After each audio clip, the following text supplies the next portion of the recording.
El cine y la televisión costarricense no sería lo mismo sin Óscar Castillo. Por eso es nuestro invitado esta noche en persona de cara al Bicentenario. Pero antes de iniciar esta conversación con él, conozcamos su historia. Óscar Castillo es un cineasta, productor audiovisual, un actor y director de teatro. Entre las películas que recordamos está La Cegua, Eulalia, Asesinato en el Meneo, por mencionar algunas. Entre las series de televisión, El Barrio, La Pensión y La Remendona, proyectada en Cinar Costa Rica Medios y preseleccionada para los premios Platino del cine iberoamericano. Reconoce que su primer amor fue con el teatro, el mismo que en el 2014 lo llevó a volver a las tablas en su representación del Rey Lear de Shakespeare.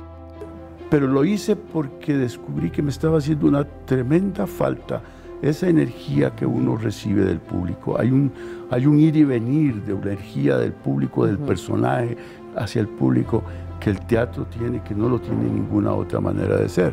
Tiene 4 hijas que le han hecho cambiar su visión de mundo. Trabaja con 3 de ellas en Producciones La Zaranda, en este set en donde conversamos con él. Finalizado cada capítulo, se deshace la tramoya, se arma una nueva escenografía y nace un nuevo sueño. Óscar Castillo es nuestro invitado esta noche y en persona de cara al Bicentenario. Óscar, buenas noches y qué gusto tenerte aquí. Bueno, más bien estar aquí en este set de La Zaranda, donde tantos y tantas series se han filmado. Hoy tenerte como entrevistado, no solamente como director, como actor, como aficionado a los Yankees, sino como entrevistado para conocer más de tu trayectoria, de todo lo que queremos saber. ¿Cómo empezó la carrera de Óscar Castillo? Bueno, muchas gracias, Evelyn, por la entrevista y por este rato. ¿Cómo empezó mi carrera? A los 12 años, por ahí, con un amigo que tenía un primo hermano que era de la Junta Directiva del Teatro Nacional, venían las compañías españolas, Lope de Vega, Carlos Lemos, Alejandro Ulloa, y ahí llegaban las entradas y íbamos al teatro. Cuando empezamos en la universidad, cuando entré a la universidad, había un curso en la universidad que era apreciación de teatro y práctica de teatro. En práctica del teatro se suponía que montábamos obras en la universidad. Eso lo hacía Guido Sáenz y Lenín Garrido, eran los que hacían eso. Y trabajé un año en una obra que se llamaba Los Jugadores de Gogol, con Nelson Brenes, que era un veterano del teatro universitario. Fue para una semana universitaria en el viejo Paraninfo, donde está ahora la Corte Suprema de Justicia. Y cuando terminó la obra, subieron al escenario don Rodrigo Facio, que era el rector de la universidad, y don Carlos Monge. Y con el cuento de que a felicitar y a alabar y a decir que tenía mucho talento y no sé qué. Don Carlos no decía eso, decía que tenía pasta de dientes, el gallo, y a convencerme de que trabajara de ir al teatro. En realidad yo estaba estudiando medicina y 2 años después, premédica, fuimos los primeros que entramos a premédica, y 2 años después, cuando ya la universidad no se pudo seguir, me fui a ser marino a Colombia, a la Academia Naval de Cartagena. Cuando regresé, dije, bueno, el teatro, y yo les creí a ellos y me metí en eso. En realidad ellos lo que andaban buscando era gente, don Rodrigo andaba buscando gente que se dedicara a las artes para poder completar los estudios generales, que las artes era esencial en los estudios generales. Y no había nadie que le interesara a las artes, por supuesto, ¿quién le iba a interesar dedicarse a la música o al teatro, a las artes plásticas, en un país donde no se vivía de eso, pero ni imaginariamente, ¿verdad? ¿Qué dijeron tus padres de ese cambio? No, porque lo que sucedió fue que ya yo no pude seguir estudiando en la universidad, entonces hubo que trabajar y entré a estudiar, me metí a Ciencias Económicas, que era lo que se estudiaba en las tardes. Donde fuimos compañeros, mi tocayo, que fue presidente, y otros, pero no me gustaba. Entonces yo empecé a trabajar y me casé muy rápido, tuve una familia maravillosa. ¿A qué edad te casaste? Muy joven, a los 23 años. Y entonces puse una empresa y lo que había aprendido de contabilidad y de economía y de macroeconomía, microeconomía y sobre todo de química en los estudios de premédica me sirvió mucho para un negocio de pinturas que puse. ¿Cuántos negocios has puesto en tu vida? Montones. Una fábrica de pinturas, una fábrica de impermeabilizantes, una fábrica de enchapes, con socios muy variados. Una sala de cine, una distribuidora de cine, una productora de cine y televisión, otra productora de cine y televisión, y cada película y cada serie que uno empieza es en realidad una empresa. Claro que sí. ¿Qué sos más, actor o director? Qué buena pregunta.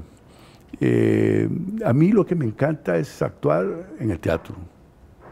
Hay una relación con el público, esa energía que va y viene en el teatro es una maravilla. ¿Por qué nunca te hemos visto en La Pensión o ahora en La Remendona? Porque dicen que soy muy malo de los que hacen. ¿Sos muy mal actor? No, ¿Si te gusta tanto? No, la verdad es que tengo tanto trabajo con inventarlas, con producirlas, con dirigirlas, que además actuarlas sería demasiado y no sería correcto. ¿Por qué te gusta tanto el teatro? ¿Qué es lo que tanto te gusta? Te lo pregunto porque yo soy actriz también y tengo curiosidad. En el teatro me parece que es esencial. Esto lo experimenté ahora, que yo pasé 20 años sin hacer teatro, después de haber hecho Julio César, de haber dirigido Julio César. Pasaron 20 años hasta que volví a hacer otro Shakespeare, que fue el Rey Lear. Pero lo hice porque descubrí que me estaba haciendo una tremenda falta esa energía que uno recibe del público. Hay un ir y venir de una energía del público, del personaje hacia el público, que el teatro tiene, que no lo tiene ninguna otra manera de ser. Acá la relación nuestra ahorita es con ese aparatito que se llama cámara. Ahí están miles de espectadores, están a 1 metro nuestro, pero no reaccionan. Esa reacción, ese movimiento, yo siento el tuyo, siento el de él, pero no el de 500, 600, 50, 100 personas que estén en el público. Y eso alimenta, te llena de energía y te da una vitalidad, sobre todo de ganas de vivir. Hacer La Cegua, Oscar, fue una osadía realmente. Esa es una aventura impresionante, una película que trasciende las fronteras, basada en una leyenda muy tica. ¿Qué significó? A ver, es que qué tremendos son ustedes los periodistas que quieren llegar ahí. Los caminos son muy largos para llegar a esos puntos. No sé si hay tiempo, pero... Claro, tenemos tiempo. En realidad, la historia, la aventura empezó cuando quisimos crear una cosa que se llamó DALSA. En México, los amigos mexicanos, directores, habían creado una cosa que se llamaba DASA, Directores Asociados S.A., para que los directores pudieran crear sus propias películas. Y con el banco cinematográfico que creó el presidente Echeverría, financiaban las películas. Entonces la idea de ellos era ser al mismo tiempo dueños de las películas, de las salas de cine y de la distribuidora. Pero como solo lo de México no es suficiente, entonces hubo un compañero, Alfonso Arau, que recorrió América Latina haciendo la propuesta a cada país, que hiciéramos una sala, una productora, o salas de cine, productora y distribuidora. Y nosotros, cuando yo recibí esa idea, a mí me encantó la historia. Y yo dije, ¿pero qué hago con...? Me habían llamado los compañeros del Centro de Cine, pero dije, no. Y me esperé a que Samuel Rubinsky regresara de Francia, que estaba estudiando guión. Y cuando volvió Samuel, le dije, Samuel, hacemos esto, traigo él, y empezamos a darle vueltas al asunto. Luego nos fuimos del ministerio, Carmen y yo, del Ministerio de Cultura, y nos metimos entonces Carmen, Samuel, Sergio Ramírez, Toño Iglesias y yo a hacer la Sala Garbo y a hacer Istmo Film y a hacer esas cosas. Hicimos películas que fueron hasta nominadas al Oscar, como El Sino y el Cóndor. que estuvo entre las 5 finalistas para el Oscar como mejor film en lengua extranjera. Esa fue una coproducción que hicimos con México, con Cuba, Nicaragua, y que dirigió Miguel Litín. Y a partir de ahí, yo dije, bueno, esto lo hicimos para hacer cine. Y entonces me propuse hacer La Cegua. Buscamos inversionistas y nos pusimos a hacer La Cegua. ¿Por qué La Cegua? Porque era una leyenda. Estamos en la época del boom de lo real maravilloso, ¿verdad? Estamos hablando de la época de todo el boom de la literatura, donde lo real maravilloso y el realismo mágico era lo que estaba funcionando, y esto era un mito en la realidad y en la cotidianidad, donde se manifestaba con toda fuerza. Y bueno, y levantamos una capital e hicimos una coproducción con México. ¿Llenó tus expectativas? Qué difícil pregunta. Nosotros quedamos ese año United Artists Classic, que tenía las 2 películas finalistas para comprar. Ellos compraron una película de América Latina, era una película argentina y La Cegua. Y compraron la película argentina. Muy bien, muy buena película, muy bien hecha, muy bien terminada, muy bien hecha.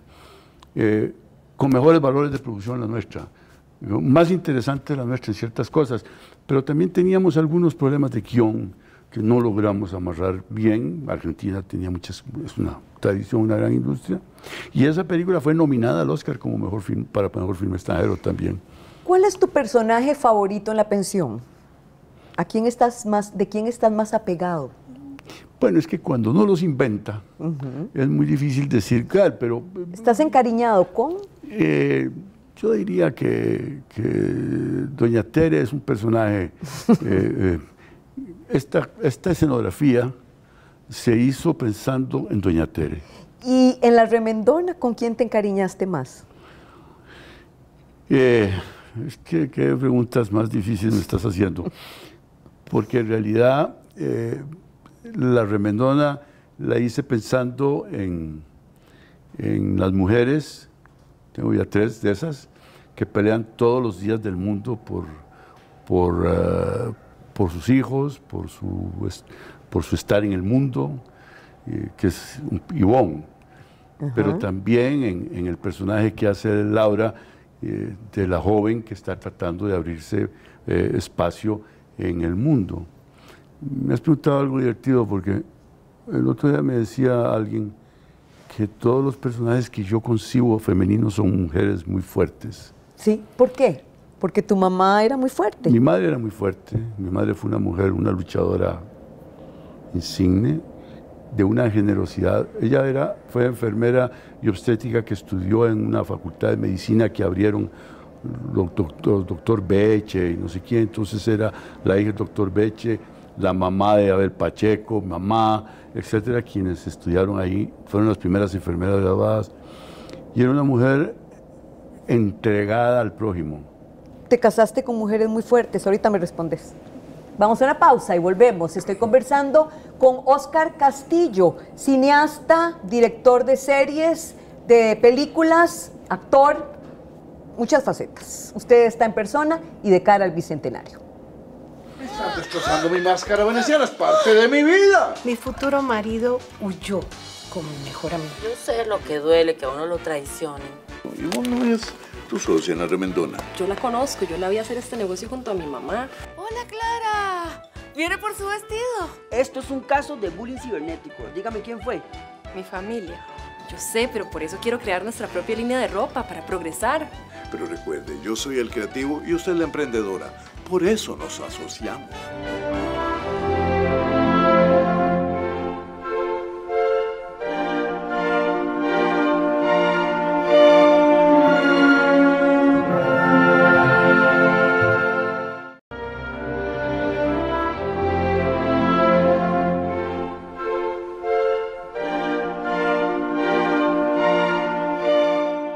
Conversamos esta noche en persona de cara al Bicentenario con Óscar Castillo, director, actor, cineasta. Óscar, continuamos hablando. Nos quedamos en el punto en el que me hablabas acerca de que tus personajes femeninos son muy fuertes. Tu mamá era una mujer muy fuerte. Te preguntaba si te casaste con mujeres muy fuertes. Pienso en mujeres fuertes, sí, pero sobre todo pienso en mis hijas. En un mundo tan patriarcal, donde la mujer, tú lo habrás experimentado en carne propia, has tenido que luchar de una manera denodada para poder lograr el espacio en la prensa, en los medios de comunicación que tenés. Siempre he admirado y he pensado en ese desbalance tan tremendo entre los hombres y las mujeres. Y pienso en un país donde el 50% de los hogares son manejados por mujeres que tienen que alimentar a sus hijos, darles educación, desarrollarlos. Entonces, yo tengo por la mujer que es fuerte, que trabaja, que se encara a las vicisitudes y a todas las cosas opuestas en la existencia para que haya una vida más o menos normal. Tengo una profunda admiración por esas mujeres, por todas. Sabes que este programa se llama En Persona de cara al Bicentenario. ¿Cómo te imaginas al respecto la Costa Rica del Bicentenario? Te voy a contar, yo trabajé como 15 años, 20 años tal vez, en la historia del 56, inclusive guiones, es un proceso muy largo. Te voy a contar algo extraordinario.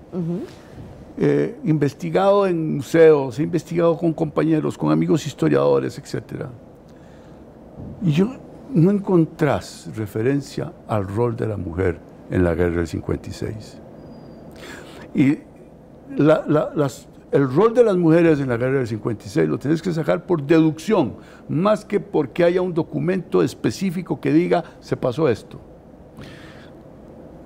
La guerra en un país que tenía escasos, 60.000 habitantes, se fueron 2.500 hombres a la batalla de Rivas. Sin embargo, cuando esos hombres regresaron, hubo cólera, hubo todas las cosas, lo que no faltó fue comida. ¿Quiénes sembraron? ¿Quiénes mantuvieron la producción de alimentos? ¿Quiénes siguieron con la economía del país, cuidando el café, que era lo que exportaban? Fueron las mujeres. No hay referencias de nada. De hecho, una de tus películas tiene un nombre de mujer, Eulalia. Sí. Bueno, la cegua es un nombre de mujer también. La cegua, bueno, pero es un personaje místico, ¿verdad?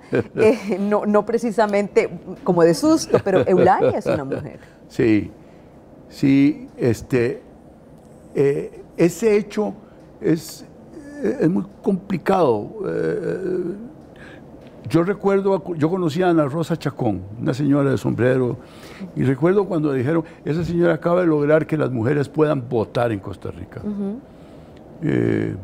Y este país, en realidad, las mujeres tienen muchísimo más, legalmente, hay mucho más legislación que protege, que defiende, que permite a la mujer desarrollarse, no que le regalan nada, pero que les permite desarrollarse, por ejemplo, que Francia. Yo recuerdo a la señora que me vendía el periódico en un lugar que de pronto ella no estaba, un muchacho, y dije, la señora que está, no, este negocio es mío. Y resulta ser que el negocio estaba a nombre del hijo porque no podía tener un negocio a nombre de ella. Y porque en el banco no le daban crédito por ser mujer. En Francia, hablo de hace 30 años. Y aquí eso dejó de ser así hace muchísimos más años. Sí, sin embargo, hablando, por ejemplo, del salario, un hombre gana más que una mujer, aquí.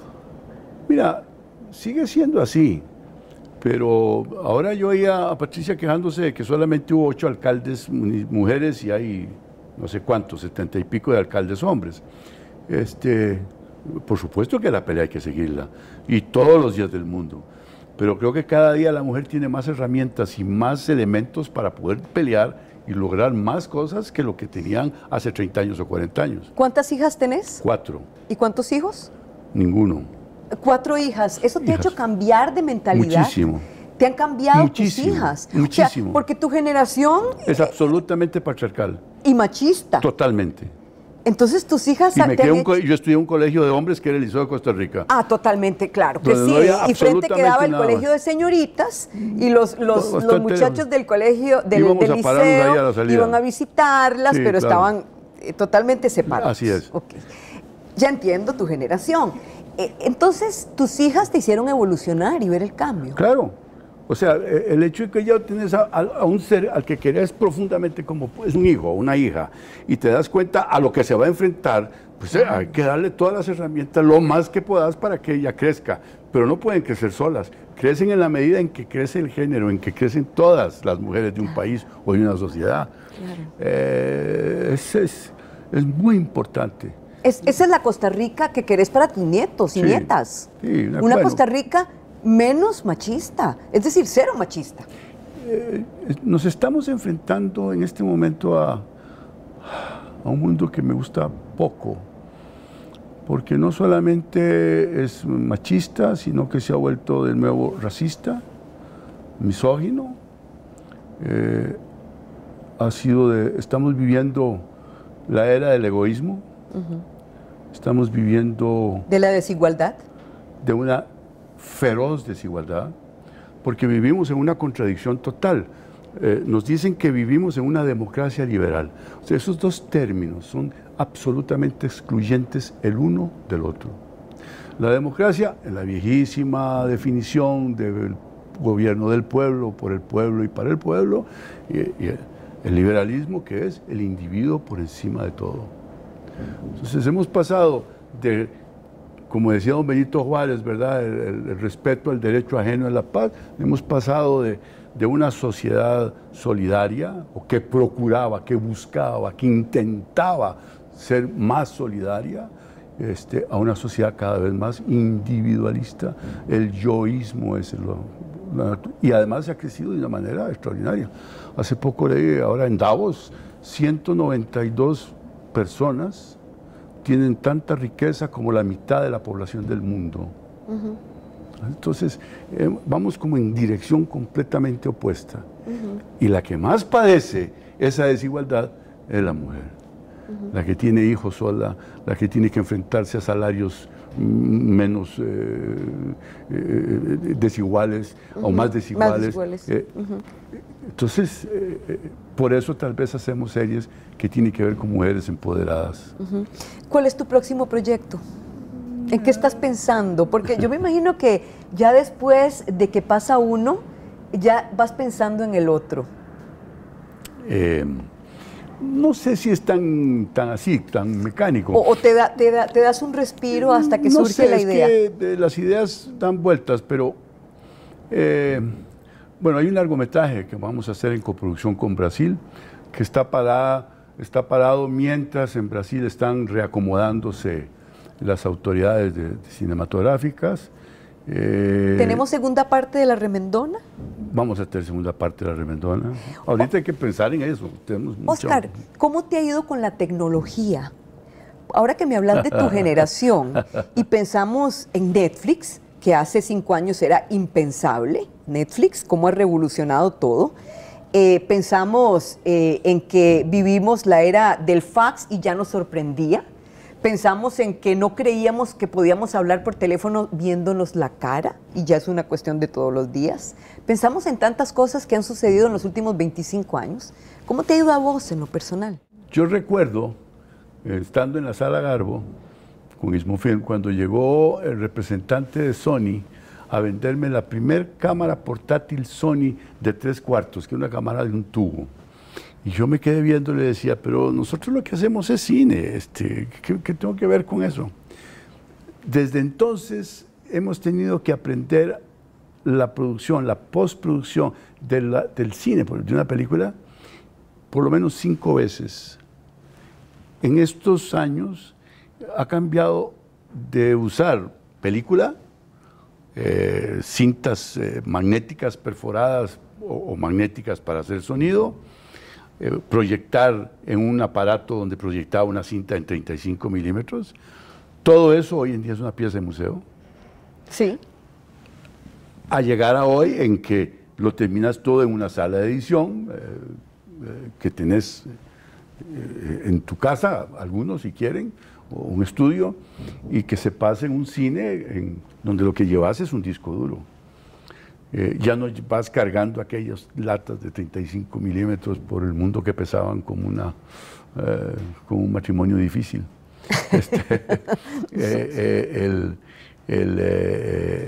Ha sido una transformación tremenda que ha democratizado para que todo el mundo pueda decir lo que quieren por medio de imágenes. Vos tenés la capacidad de visualizar escenarios y yo me voy a ir a un corte dejándote este reto para que visualices este escenario.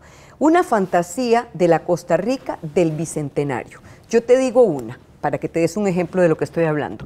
Yo me imagino que en la Costa Rica de los Bicentenarios no tendremos presas porque los carros pueden volar. Y cuando vengamos del corte comercial, vos me decís tu fantasía del Bicentenario y cómo la pondrías en una serie de televisión. Vamos a una pausa, volvemos con más.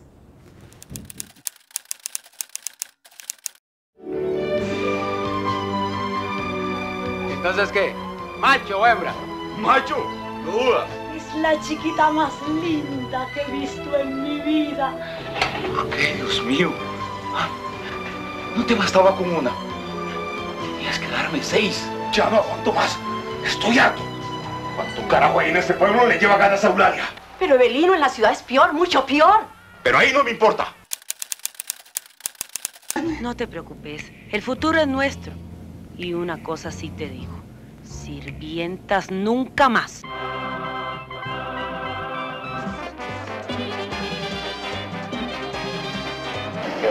Primero ahorcado que casado, mami. Todo comienzo es difícil. Con un viejito como este tenés asegurado el porvenir. Soy viudo, no tengo hijos, vivo de mi fortuna. Los declaro marido y mujer. Te casaste con el patrón como en la telenovela. ¡Ay, la vida es bella! ¡Bella, bella! De ahora en adelante seré yo la dueña de mi vida, de mis sueños, de mi propio sentimiento.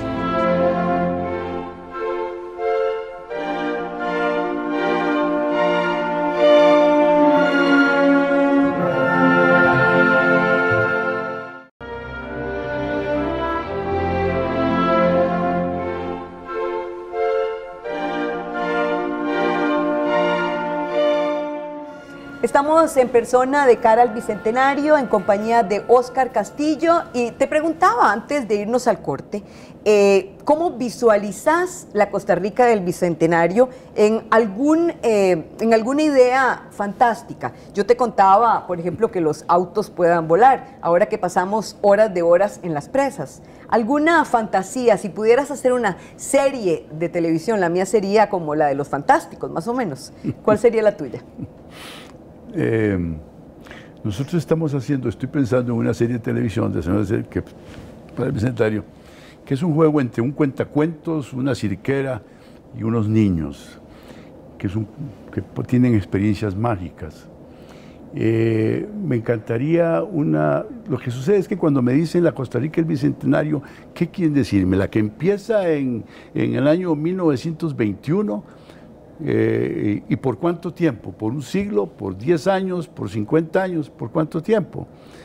Porque pudiera ser que ya no estemos. Pudiera ser que estemos, pero que el asunto se haya complicado aún más. Que ya no echemos 19 camiones diarios de basura plástica al mar todos los días, sino que estemos echando 50, podría ser una posibilidad. Sí, claro. Otra posibilidad sería que no estuviéramos echando basura. Doy un ejemplo. Sí. Sin afán de hacer política. Salió una noticia un día de estos de que un sindicato le pide a los conserjes de los colegios y de las escuelas que no barran y que no limpien las escuelas ahora que regresan las aulas, como una forma de protesta, no sé por qué, pero es una forma de protesta. Y eso me hizo recordar lo siguiente, que tiene validez para todo Occidente. En Japón no existen los conserjes en las escuelas, ni en los colegios. Quienes limpian el aula son los estudiantes. Quienes limpian. Qué susto, pensé que me ibas a decir que son los robots y ya me iba a la pregunta de la inteligencia artificial. Ya vendrán los robots. Pero, ya te voy a preguntar sobre eso. Pero estamos en la parte todavía humana del asunto. Los niños se encargan de limpiar su aula. Se alternan para limpiar las áreas comunes, los corredores, los patios, los inodoros, por supuesto. Las gentes en sus oficinas, los ejecutivos limpian sus oficinas. Nosotros vivimos en una sociedad donde la basura, los detritos, lo que generamos nosotros de basura, se lo dejamos al más mal pagado de toda la sociedad. El barrendero de las calles, que es la conserje, el más bajo, el más mal pagado, del que nadie se sabe el nombre. La basura la dejamos ahí. Y eso es en todo Occidente. A propósito de los Yankees de Nueva York, usted ve un partido de béisbol en el Yankee Stadium y termina el partido donde hay 45,000 o 50,000 personas, y por un lado va saliendo la gente y por otro lado entra la cuadrilla de limpieza del estadio. ¿Por eso te gustan tanto? Porque limpian el estadio. No sé, me da No, el béisbol curiosidad. es porque yo jugué béisbol muchos años. Ahorita vamos ahí también. Y ahí me destruí las brazos. Okay. Pero entran las cuadrillas de limpieza del estadio. Cuando termina un partido del Paris Saint-Germain en París, termina el partido y entran las cuadrillas de limpieza de las graderías al estadio. Porque nadie se hace cargo de su propia basura. En Nueva York, cuando usted saca el perro a las calles, hay una multa. Entonces la gente va con la bolsita, no por voluntad, sino porque hay una multa muy grande si no recoge los detritos del perro. En Japón, usted ve un partido de béisbol donde hay 35,000 espectadores y cuando termina el partido, el estadio queda tan limpio como cuando empezó. Cada espectador se lleva su propia basura. Si vos me preguntás cuál Costa Rica del Bicentenario me gustaría una Costa Rica donde todos nos hiciéramos cargo al menos de nuestra propia basura y tuviéramos la capacidad de limpiar y no de darle el problema a otro. El problema de la basura en San José, y lo oís todos los días en los noticieros, en los periódicos, todo el mundo dice, es que la municipalidad no hace nada. Usted ve las basuras de los ríos totalmente contaminados. La culpa es de que nadie. Si culturalmente fuéramos capaces de cambiar eso, solo el tema de la basura, si fuéramos capaces de cambiar eso, cambiaríamos toda la sociedad costarricense, porque eso lleva a lo otro. Lleva al tema de la salud, al tema de la educación, al tema del entrenamiento, al tema de la capacitación, de la disciplina, al tema de la innovación, etcétera. Con solo eso que cambiáramos. Ok, esa es tu fantasía. Esa sería una gran fantasía. Claro, está interesante. ¿Por qué te gustan tanto los Yankees de Nueva York? Porque yo jugué béisbol toda mi vida. Yo vivía frente al estadio de béisbol y jugué béisbol organizado desde los 8 años de edad hasta los 25, en que se me destrozó este hombro derecho, se me rompieron unos ligamentos y ahí siguen rotos y cada día puedo mover menos el brazo, los dos brazos, las manos, los dedos, a causa del béisbol. ¿Te hubiera gustado ser beisbolista más que más actor? Profesional. Más que, ¿Sí? no, más que lo que sos. No, eso ni soñar. No. Eso en época no era, uno miraba. Ahora los muchachos, hay algunos que tienen posibilidades de ir, pero no, es como los muchachos futbolistas. Vos hablas con Felo García, que nadie sabe, por supuesto, quién es Felo García, pero Felo García fue un gran jugador de fútbol, un gran arquitecto, primer director de Artes y Letras, etcétera, y creador de la Escuela de Arquitectura de la Universidad de Costa Rica. Y Felo fue jugó fútbol en Inglaterra, profesional, con lo cual se ayudó a pagar sus estudios de arquitectura en Inglaterra. Cuando yo hablo, sí, de acuerdo. Pero eso es un milagro. Cuando hablo de la Costa Rica del Bicentenario, muchas veces me refiero, la mayoría de las veces me refiero a la Costa Rica del futuro, que arranca en 1921 y todos soñamos que sea mejor. Claro, el tema de la basura es importantísimo, el tema de las presas es importantísimo también, el tema de la autodisciplina es básico, no somos muy disciplinados, un poco cochinos, tenés toda la razón. Pero yo me pregunto, el tema de la inteligencia artificial nos da mucho miedo. Tenemos miedo que las máquinas lleguen a quitarnos el trabajo. Por cierto, hoy que estoy grabando el programa, porque este es un programa pregrabado, el desempleo llega a un récord histórico de 12,4%. ¿Te asusta la inteligencia artificial? Hay un muchacho, Yuval Harari. Yuval Harari. Yuval Harari. Autor de Homo Sapiens. Y el otro. Tiene 3 libros. Sí, los tres tiene los 3 buenos. Los 3 los he leído, sí. Hasta las preguntas para el siglo XXI. Donde plantea el tema de la inteligencia artificial. Sí. Por eso hablaba yo del temor que me da, no la inteligencia artificial, sino un mundo, una sociedad en la cual hay seres humanos que ya son desechables. Y son desechables no por la inteligencia artificial, son desechables porque no están capacitados ni siquiera para incorporarse a manejar la inteligencia artificial. Hay una historia en una película que se llama El Norte, que hizo un muchacho Gregory Nava. Esto hace muchísimos años. Y eran un par de hermanos guatemaltecos inmigrantes que salen de Guatemala hacia el norte. Y que cuando van atravesando, bueno, la aventura les pasa de todo. Lo importante para la anécdota es esto. Ella es una muchacha que no sabe leer y escribir en castellano. Son analfabetos en castellano. Y llegan a un país donde no hablan castellano, sino inglés. Entonces, ella lo único que puede hacer es vender su fuerza de trabajo, es lo único que tiene, ¿verdad? Como doméstica. Y cuando llega a esa casa se encuentra con que la señora le dice en inglés, le dice, bueno, mire, y entonces le enseña la lavadora, una lavadora llena de botones y de cosas automáticas, y le dice, aquí la ropa esto, aquí, todo se lo explica en inglés, la ropa blanca, y ella miraba aquello, era analfabeta en español y muchísimo más analfabeta en inglés, no tenía ninguna posibilidad de vender su fuerza de trabajo, ni siquiera para mover una lavadora. Entonces, no es el temor de la inteligencia artificial, porque si ella hablara inglés o pudiera leer y escribir en español, ¿verdad?, hubiera visto los botones y sabe lo que hay que apretar y puede lavar la ropa. El problema es la educación básica. El problema, volvemos a los mismos problemas de siempre. La inteligencia artificial es una maravilla. Los norteamericanos están desesperados porque los chinos tienen la tecnología 5G muy avanzada, ya los europeos dijeron que sí, que se montan con los chinos a desarrollar el 5G, y ellos se quedaron atrás porque Apple, que era el que se suponía que iba más adelantado, se quedó atrás. Se quedó atrás. Bueno, el problema de la humanidad no es vender fuerza de trabajo, seguir limpiando calles, seguir barriendo las casas.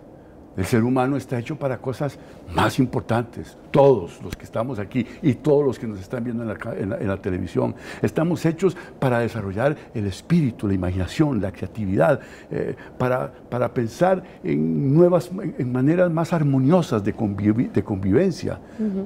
Ese es y la inteligencia artificial nos puede ayudar muchísimo a hacer eso.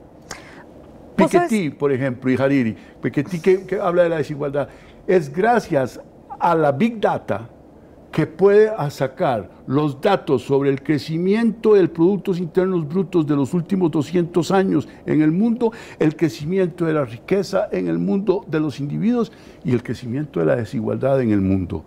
Sin Big Data eso no sería posible. Es el uso que le demos a esto. Ahí estás.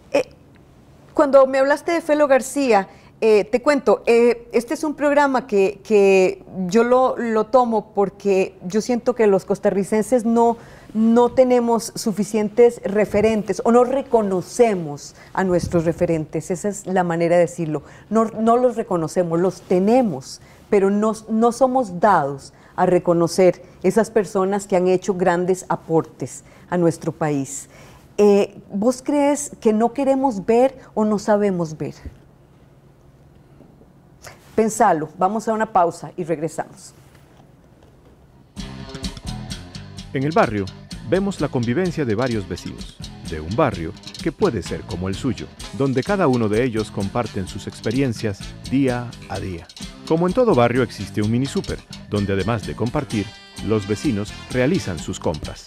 También existe un salón de belleza, donde maquillan las últimas noticias de lo que sucede a cada uno de ellos. Los habitantes, comunes y corrientes. El Cuervo, un empleado de gobierno. Doña Maruja, una maestra de primaria, y sus hijos, Manuel, el ecologista, y Tony, el oportunista.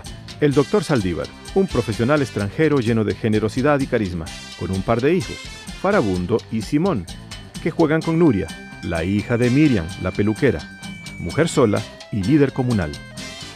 Rolo y Raquel, jóvenes inquietos y soñadores. El Nene, un comerciante avaro y pretencioso, pero siempre dispuesto a negociar. Y con ellos, muchos más, que vienen a enriquecer, complicar, animar y valorar cada pequeño y gran acontecimiento de este barrio, que como el suyo, vibra de vida. En este barrio surgen el cariño, los celos, la solidaridad, la generosidad, el amor, lo que conmueve a estos habitantes, niños y adultos, en la intensidad de cada día de convivencia de este, su barrio.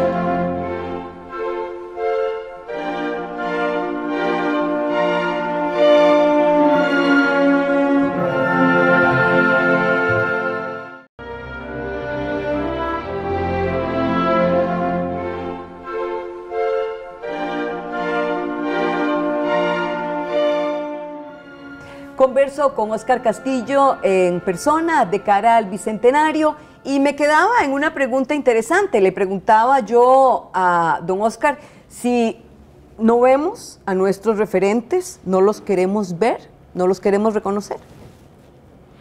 Decía alguien por ahí que hay una diferencia entre ver y mirar.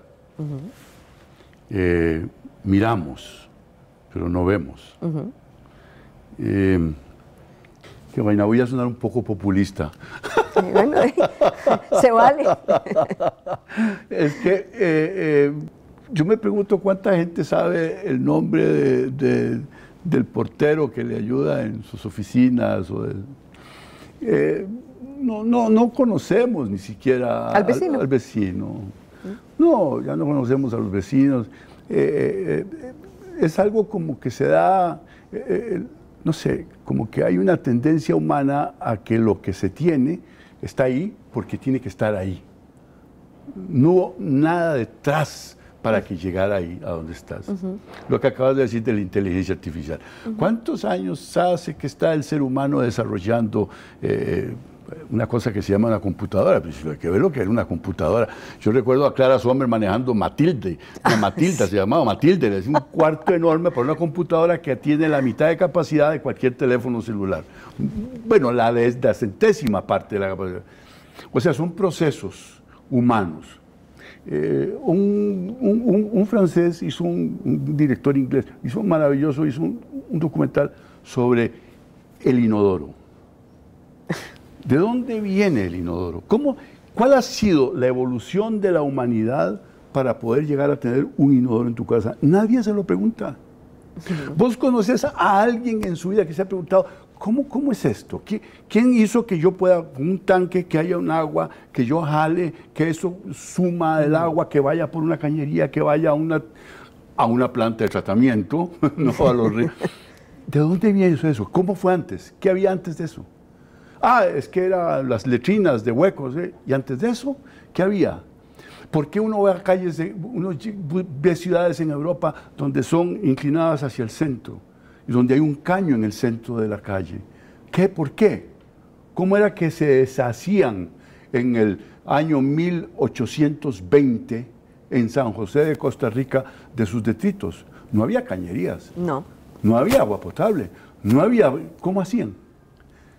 Yo no me lo he preguntado nunca. Entonces cuando vemos lo que la gente ha hecho y la sociedad que tenemos y el país que tenemos, que está lleno de maravillas y de avances enormes en todo sentido, ¿qué estuvo detrás de eso? Pero ya no somos la Suiza centroamericana. No, eso nunca hemos sido. Pero nos la creímos. No, yo nunca me lo creí. No nos lo preguntamos. Nunca nos preguntamos. No, yo no me lo creía porque a mí me pusieron un pasaporte. Cuando yo tuve un pasaporte me pusieron unos sellos terribles que decía, este pasaporte no sirve para viajar a Cuba, los países tras la cortina de hierro, etc. Y yo decía, ¿y esto? Si fuera suizo, iba a cualquier lado. Bueno. ¿Cuál ha sido el mejor consejo que le han dado a Óscar Castillo en la vida? Tener un poco más de modestia con todas las cosas que he hecho en la vida. ¿Y cuál ha sido el mejor consejo que has dado en la vida? No sé. No sé. Tal vez no sé. ¿Se los has dado a tus hijas? Sí. Yo el consejo que les doy es la necesidad ineludible que hay de buscar la excelencia en lo que uno haga. Es una obligación en lo que hagas. Tiene que ser excelente.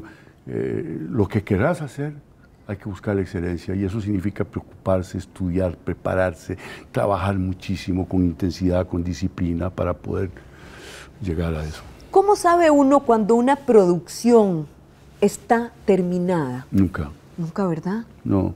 Una vez Armando Morales, un pintor nica maravilloso, muy famoso, Sotheby's, etc. Estábamos de visita y estaba dibujándose la mano. Él era un pintor abstracto. Estaba dibujando la mano para no perder la capacidad del dibujo. Pues yo le pregunté, ¿qué es lo más difícil de una pintura? Y me dijo, firmarla. Claro. Porque cuando ya la firmas, la diste por terminada. Ya no hay retoque adicional, ya no hay otra capita, ya no hay un retoque. Cuando estás en medio de la producción, ¿dormís tranquilo en las noches? Depende.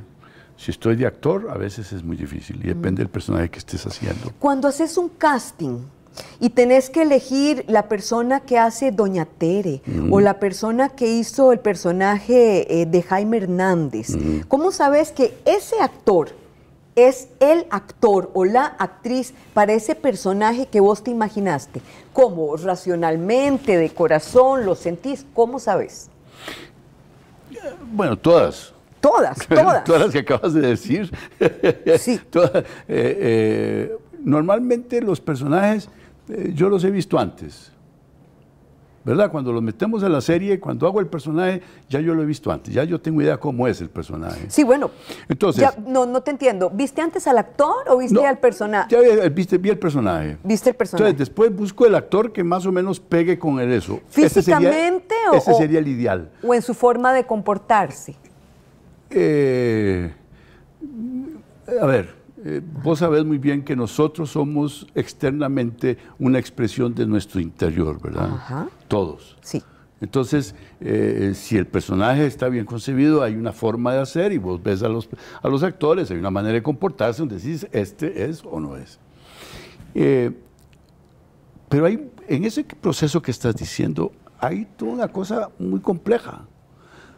Primero, tienes que pensar en el tema. ¿Por qué ese tema?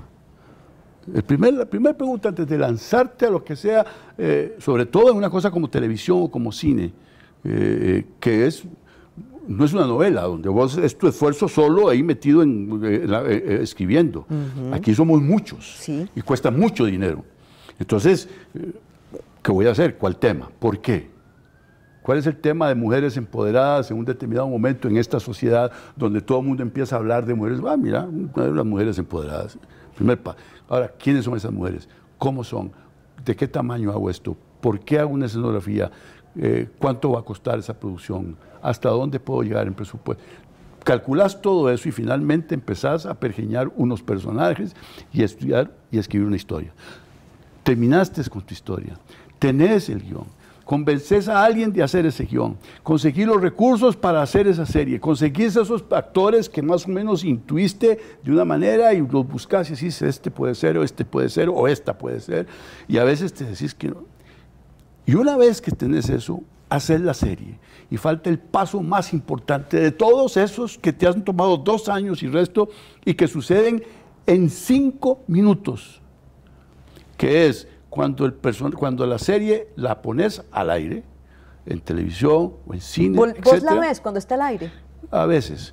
Cuando la pones al aire y aparece el público que decide si se cree esa historia que estás haciendo, si se cree esos personajes, si acepta que lo que le estás diciendo es válido y es verdadero. Ese es el momento más difícil de todo, porque no depende ya de vos. ¿Cuál de tus producciones visibilizás en Netflix?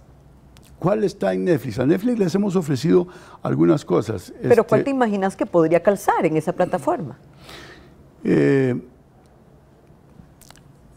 Por ejemplo, La Remendona es una serie que pudiera ir a Netflix. Si logramos incrementarle un poco los valores de producción. Sí. Porque es una producción muy modestita para Netflix, que tiene todo el oro del mundo y que buscan cosas más grandes. Pero tiene cosas buenas y cosas malas, Netflix. Todo. Es un gigante, pero tiene sus cosas buenas. Bueno, si es que no desaparece antes de 5 años, porque está ahí en alitas de cucaracha. Pero lo que querés decir es más internacional. Bueno, la pensión se proyectó en Estados Unidos, el mercado hispano, durante 2 años o 3 años. El Barrio también. Son series que han tenido, las películas que también han girado por muchos lados.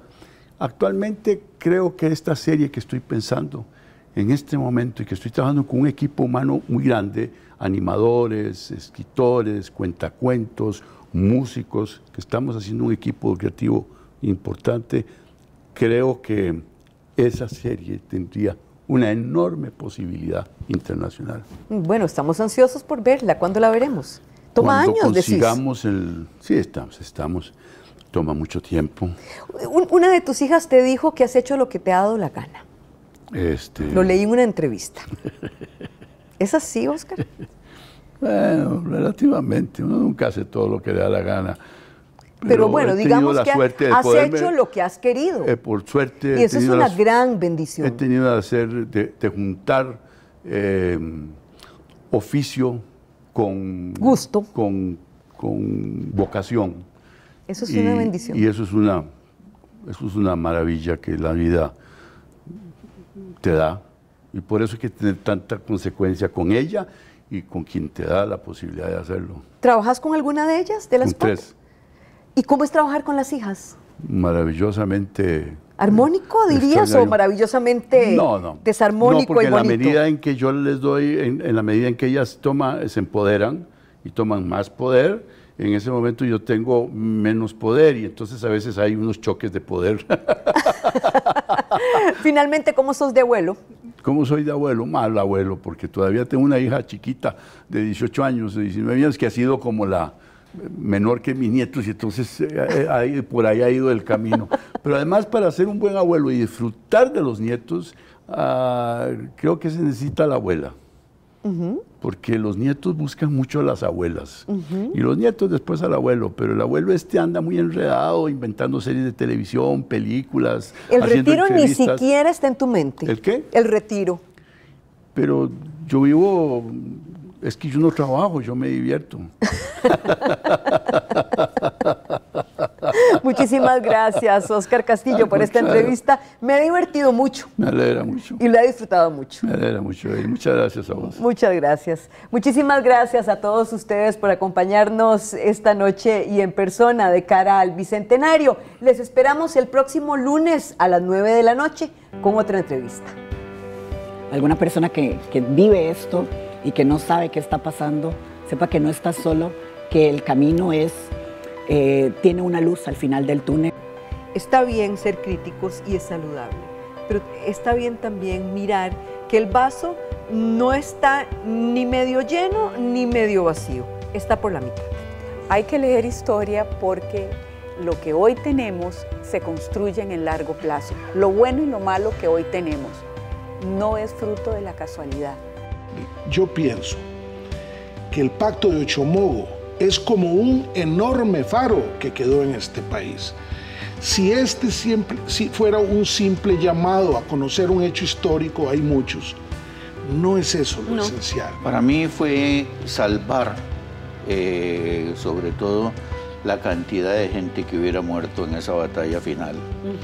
Lograr evitar esa matanza. A mí me parece muy importante que podamos replantear los conceptos de masculinidad a partir de, digamos, las expresiones del afecto, cuáles son los roles sociales y familiares que los hombres deberíamos tener. Usted no debería estar ahí porque usted es mujer, porque es bonita, me dicen. Usted no puede estar en el boxeo, no puede llegar a triunfar. Entonces, yo digo, ¿qué digo yo? ¿Quién lo dice? Generar un sistema de transporte público moderno, eficiente, que realmente sea una herramienta transformadora, una herramienta de desarrollo, de generación de empleo. Yo el consejo que les doy es la necesidad ineludible que hay de buscar la excelencia en lo que uno haga.